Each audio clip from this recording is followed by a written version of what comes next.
पहले बात करेंगे रक्षा मंत्री राजनाथ सिंह के दौरे की। तो रायगढ़ पहुंचे राजनाथ सिंह और सीतापुर के लिए वो रवाना हो को राजनाथ सिंह संबोधित करेंगे। तो ये बड़ी खबर इस वक्त आपको दिखा रहे हैं। लगातार दिग्गजों के दौरे का दौर जारी और इसी बीच रक्षा मंत्री राजनाथ सिंह आज छत्तीसगढ़ के दौरे पर हैं और रायगढ़ पहुंचे हैं रक्षा मंत्री राजनाथ सिंह, जहां पर वो सीतापुर के लिए अब रवाना हो चुके हैं और जनसभा को संबोधित करेंगे। तो तस्वीर आपकी टीवी स्क्रीन पर है, ABC 24 पर। सबसे पहले हम आपको तस्वीरें दिखा रहे हैं। आप देखिए, सुरक्षा के पुख्ता इंतजामों के बीच रक्षा मंत्री यहां पहुंच चुके हैं और सीतापुर के लिए वो रवाना भी हो चुके हैं। सभा का आयोजन किया गया है और जनसभा को रक्षा मंत्री राजनाथ सिंह संबोधित करेंगे।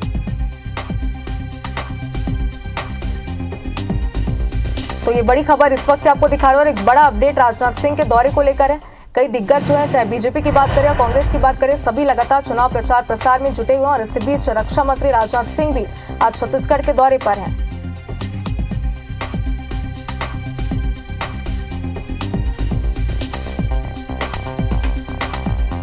ज्यादा जानकारी के लिए हमारे संवाददाता अविनाश पाठक हमारे साथ जुड़ चुके हैं। अविनाश, सीतापुर के रवाना हो चुके हैं राजनाथ सिंह, आगे क्या अपडेट?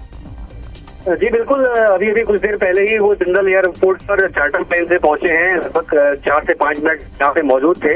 भाजपा कार्यकर्ता यहाँ के थे, उनसे उन्होंने मुलाकात की है, चर्चा भी की है छत्तीसगढ़ में संभावनाओं को लेकर। उसके बाद तुरंत हेलीकॉप्टर से वो रवाना हुए हैं और कुछ थोड़ी देर बाद ही अब सीतापुर में उनकी सभा होने वाली है। जी अविनाश, आगे क्या कार्यक्रम है उनके? जी देखिए, जो तय कार्यक्रम है उसके मुताबिक सीतापुर में उनकी सभा होने वाली है। सरगुजा दौरे पे हैं, आज दिन भर वो आम सभा को संबोधित सीतापुर में करने वाले हैं।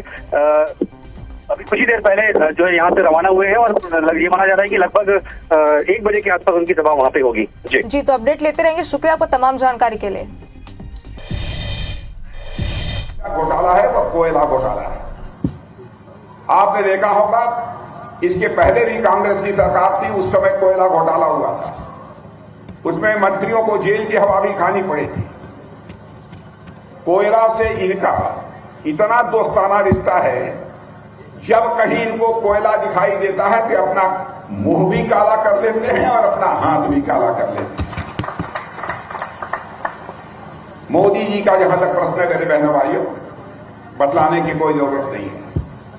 सारी दुनिया में मोदी जी के आने के बाद भारत की प्रतिष्ठा बढ़ी है, भारत की इज्जत बढ़ी है। पहले अंतर्राष्ट्रीय मंचों पर भारत कुछ बोलता था तो लोग भारत की बातों को गंभीरतापूर्वक सुनते नहीं थे, लेकिन आज अंतर्राष्ट्रीय मंचों पर भारत कुछ बोलता है तो दुनिया कान खोलकर सुनती है कि भारत बोल क्या रहा है। यह हैसियत भारत की सारी दुनिया में बनी है।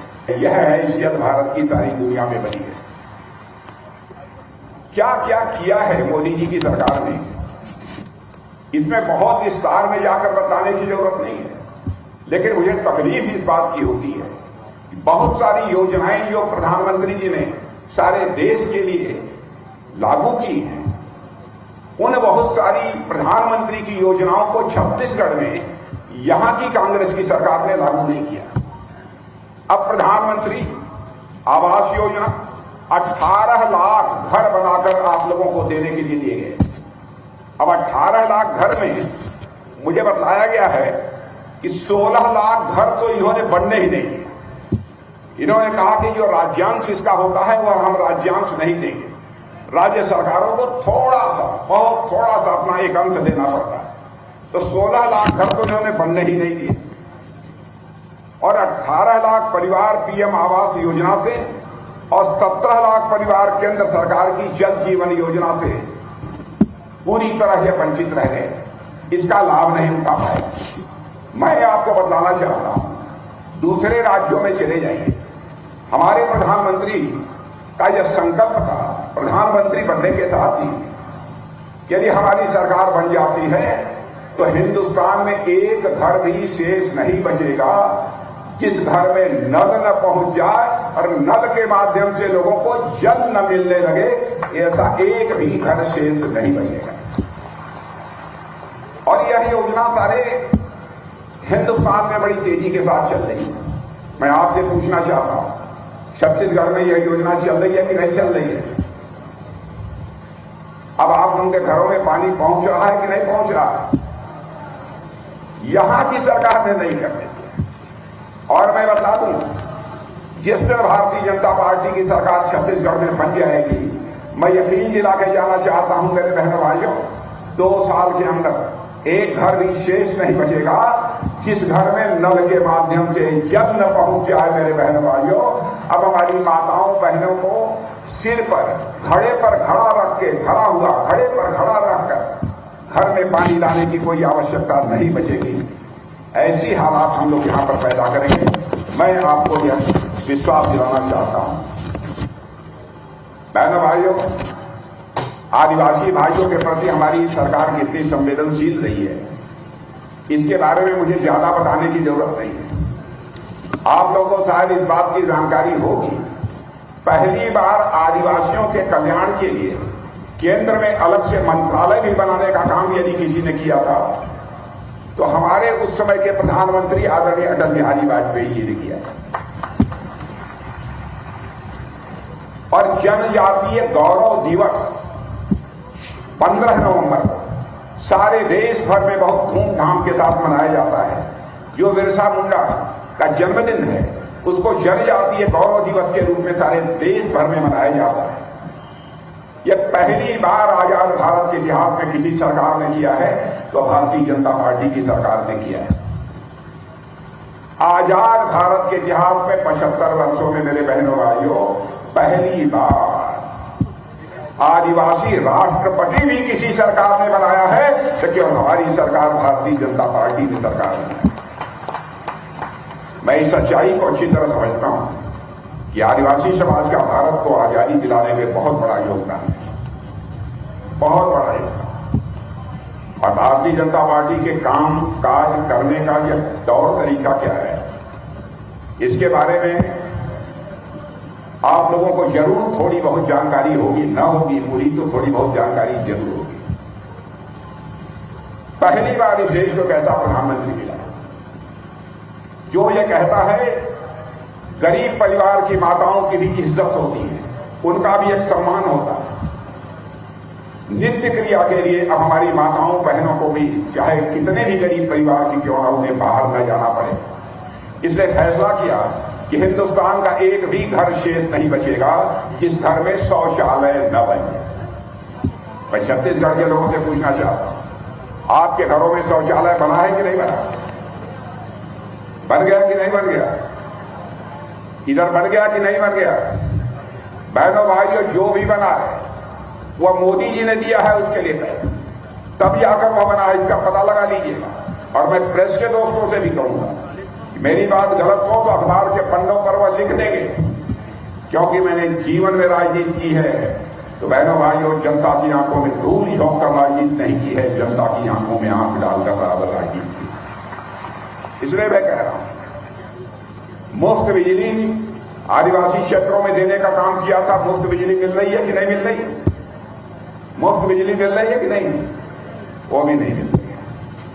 गैस कनेक्शन पहले हमारे, मैं छत्तीसगढ़ में रहा हूं, मैं जानता हूं घर में माताएं बहनें लकड़ी जलाकर, गोबर की अंगीठी जलाकर भोजन बनाती थी।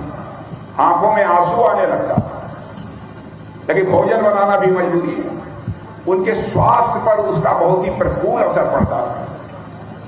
उम्र होनी चाहिए 80 साल 90 साल की, लेकिन 50 आते आते 55 आते आते अधिकांश माताओं बहनों की जिंदगी समाप्त हो जाती है, तरह तरह की बीमारियां हो जाती हैं। हमारे प्रधानमंत्री मोदी जी ने फैसला किया, हिंदुस्तान का हम एक घर भी शेष नहीं बचने देंगे जहां पर कि गैस सिलेंडर न हो और गैस सिलेंडर से माताओं बहनों को भोजन बनाने का अवसर न मिले। गैस सिलेंडर ने मुहैया कराया। पता नहीं आप लोगों को गैस सिलेंडर मिल रही है कि नहीं मिल रही, मैं इस बारे में नहीं कह सकता हूं। स्कूल हो, सड़क हो, और इस बात हम लोगों ने वादा किया है, गैस सिलेंडर हम आपको देंगे तो 500 रुपया प्रति सिलेंडर की दर से देंगे हमारी सरकार बन जाने के बाद। अभी भी साफ दिलाकर जाना चाहिए। वामपंथी उग्रवाद का जहां तक संबंध है, आप जानते हैं भारतीय जनता पार्टी की सरकार थी तो काफी सुधार हुआ, फिर से वामपंथी उग्रवाद बढ़ा है, तेजी के साथ बढ़ा है। बहनों भाइयों, भारतीय जनता पार्टी की सरकार बनने के बाद 3 से लेकर 4 वर्षों के अंदर वामपंथी उग्रवाद को भी हम छत्तीसगढ़ से समाप्त करेंगे, यह भी आपको भरोसा दिलाकर जाना चाहिए। यह भी मुझे जानकारी मिली है, यहां धर्मांतरण तेजी के साथ हो रहा है, यह भी एक चिंता का विषय है। प्रलोभन देकर किसी का धर्म परिवर्तन क्यों किया जाना चाहिए?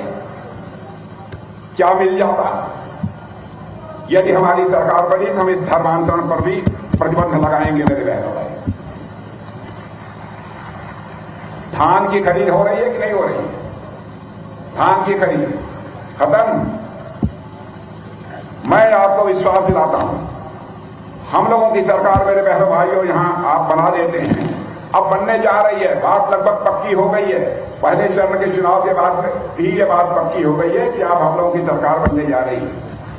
सरकार यदि हमारी आप बना देते हैं तो 3,100 रुपया प्रति क्विंटल की दर से हम आपका धान खरीदेंगे और प्रति एकड़ 21 क्विंटल आपका धान खरीदेंगे मेरे बहनों भाइयों, यह भी आपको भरोसा दिलाता हूं। जैसा मैंने कहा, गरीब महिलाओं को 500 रुपये में गैस सिलेंडर तो देंगे। कांग्रेस ने आपके ऊपर कर्ज का बोझ लाद दिया है। छत्तीसगढ़ की हमारी सरकार बनती है तो इस कर्ज के बोझ से आपको मुक्ति दिलाने की भी हम पूरी तरह से कोशिश करेंगे, यह भी मैं आपको विश्वास दिलाता हूं।